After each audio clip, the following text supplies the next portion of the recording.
On est bien obligé de se fier à ce qu'en disent les observateurs des Nations Unies et de l'Union européenne, et à moins de croire à un complot international de tous ces gens, il semble que, incontestablement, Alassane Ouattara ait gagné assez nettement. Donc, moi, je crois en la démocratie. Je pense que, à certains égards, la démocratie est révolutionnaire quand elle est appliquée jusqu'au bout.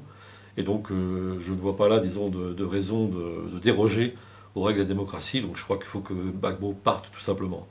J'ajoute que je suis d'autant plus à l'aise pour le dire qu'aucun des deux candidats ne m'est très sympathique entre le fonctionnaire du FMI mondialiste libéral et le xénophobe qui exalte l'ivoirité.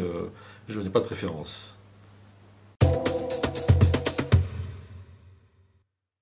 Oui, alors, certains se méfient parce qu'il y a une unanimité de la communauté internationale et par une sorte d'esprit de système à l'envers, on se dit que dans ce cas-là, il faudrait peut-être avoir un avis inverse. Donc c'est pas un bon argument.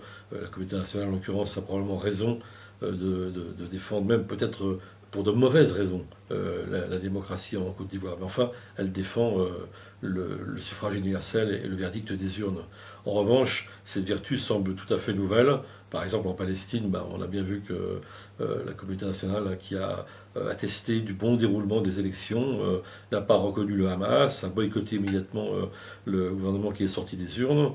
Et puis dans d'autres pays comme l'Égypte ou la Tunisie, par exemple, il y a une actualité sociale dramatique en ce moment, eh bien, on ferme les yeux sur des pouvoirs qui sont dictatoriaux.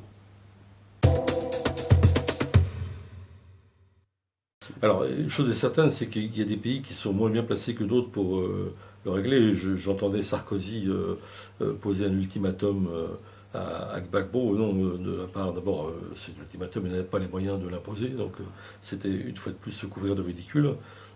Et en plus, la France est très mal placée comme ancien pays colonisateur.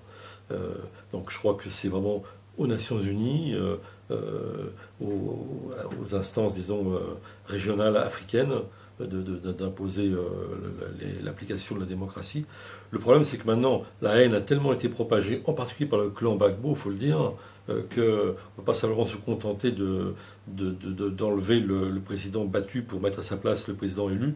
Il faut aussi qu'une médiation, probablement, assure le retour à un fonctionnement normal de la démocratie dans ce pays après l'avènement de Ouattara.